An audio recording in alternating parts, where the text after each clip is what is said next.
Welcome to Sana's kitchen. இன்னைக்கு நம்ம வீடியோவில் ரொம்பவே சிம்பிளாக குவிக்காக பண்ணக்கூடிய ஒரு ஸ்நாக் ரெசிபி தான் பார்க்க போகிறோம். வெஜ் பால்ஸ் எப்படி பண்ணலான்னு பார்க்கலாம் வாங்க. எல்லா வெஜிடபிள்ஸுமே வந்துட்டு பொடியாக கட் பண்ணிக்கோங்க. இப்போ கட் பண்ண கேபேஜ்லேருந்து 2 கைப்பிடி அளவுக்கு நான் ஒரு பவுலில் ஆட் பண்ணிக்கிறேன்.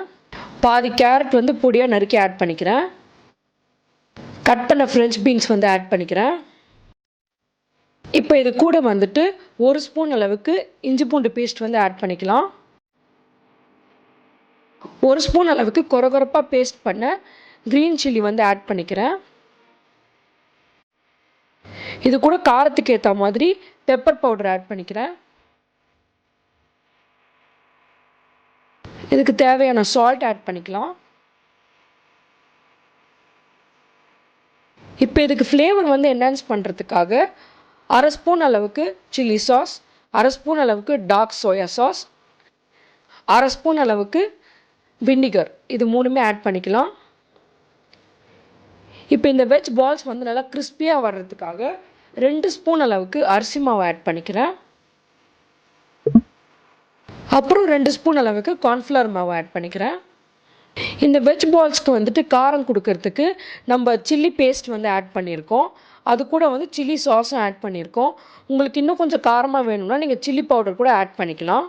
தேவையான இன்க்ரீடியன்ட்ஸ்லாம் ஆட் பண்ணியாச்சு. இப்போ இதில் தண்ணி எதுவுமே ஊற்றாமல் கை வச்சு நல்லா அழுத்தமாக இதை பிசைஞ்சிங்கனாலே அந்த வெஜிடபிள்ஸில் இருக்க தண்ணிலாம் வந்துட்டு இந்த பவுடரோட மிக்ஸ் ஆகி நல்ல ஒரு ஸ்டிக்கியான கன்சிஸ்டன்சிக்கு வந்துடும். பாருங்கள், நல்லா அழுத்தம் கொடுத்து பிசையும் போதே ஒரு மாதிரி ஸ்டிக்கியான கன்சிஸ்டன்சிக்கு வந்திருக்கு. தண்ணியெலாம் எதுவுமே ஆட் பண்ணாதீங்க. தண்ணி ஆட் பண்ணிங்கன்னா ஃப்ரை பண்ணும்போது நிறையா எண்ணெய் உறிஞ்சிரும். இப்போ இந்த மாதிரி குட்டி குட்டி பால்ஸாக வந்துட்டு பிடிச்சி வச்சுக்கோங்க. இப்போ இந்த பால்ஸ் எல்லாமே வந்துட்டு ஒரு மைதா பேஸ்ட்டில் பெரட்டி பிரெட் க்ரம்ஸில் வந்துட்டு பெரட்டி எடுக்கணும்.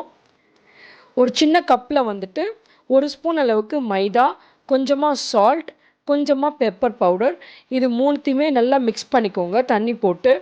இதில் வந்து நம்ம உருட்டி வச்சுருக்க இந்த பால்ஸ் எல்லாம் வந்துட்டு ஒரு தடவை வாஷ் பண்ணி எடுத்துட்டு, இப்போ இந்த மைதா பேஸ்ட்டில் வந்துட்டு நம்ம உருட்டி வச்சுருக்க இந்த வெஜ் பால்ஸ் எல்லாம் வந்துட்டு நல்லா உருட்டி எடுத்துடலாம். அதுக்கப்புறம் பிரெட் க்ரம்ஸில் ஒரு வாட்டி போட்டு எடுத்துடலாம். மைதா பேஸ்ட்லேயும் பிரெட் க்ரம்ஸ்லேயும் இதை போட்டு பெரட்டி எடுக்கும்போது ஃப்ரை பண்ணதுக்கப்புறம் நல்லா வெளியில் கிறிஸ்பியான லேயராகவும் உள்ளே நல்லா சாஃப்டாகவும் வந்திருக்கும். சாப்பிட்றதுக்கு ரொம்ப டேஸ்ட்டாக இருக்கும்.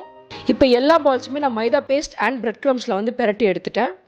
கடாயில் வந்து ஆயில் நல்லா சூடானதுக்கப்புறம் நம்ம பெரட்டி வச்சுருக்க இந்த பால்ஸ் எல்லாம் வந்து அதில் ஆட் பண்ணிக்கலாம். நம்ம ரெடி பண்ணி வச்சுருக்க எல்லா பால்ஸுமே நான் 2 பேட்சாக ஃப்ரை பண்ணி எடுத்துக்க போகிறேன். இந்த பால்ஸ் எல்லாம் ஃப்ரை பண்ணுறதுக்கு ஃபுல்லாகவே வந்துட்டு மீடியம் ஃப்ளேமில் வச்சுக்கோங்க. ஹை ஃப்ளேமில் வைக்க வேணாம். ஹை ஃப்ளேமில் வச்சிங்கன்னா வெளியில் சீக்கிரமாக வந்துட்டு ஃப்ரை ஆகிடும்.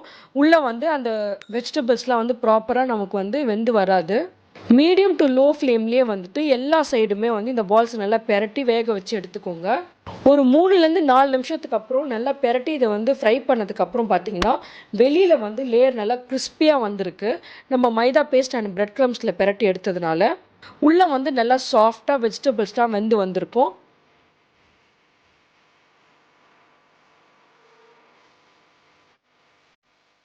ஒரு பாலை வந்து உங்களுக்காக நான் புட்டு காட்டுறேன் பாருங்கள். வெளியில் நல்லா கோல்டன் ப்ரௌன் கலரில் கிறிஸ்பியாக வந்திருக்கு. உள்ளே வந்து வெஜிடபிள்ஸ்லாம் நல்லா வெந்து சூப்பராக வந்திருக்கு. நீங்களும் இதை வீட்டில் ட்ரை பண்ணி பார்த்துட்டு உங்கள் ஃபீட்பேக்கை கமெண்ட்ஸில் சொல்லுங்கள். Happy cooking. இந்த ரெசிபி பிடிச்சிருந்துச்சுன்னா லைக் பண்ணுங்கள், ஃப்ரெண்ட்ஸ் அண்ட் ஃபேமிலியோட ஷேர் பண்ணுங்கள், என்னோட சேனலை சப்ஸ்கிரைப் பண்ணுங்கள். தேங்க்யூ.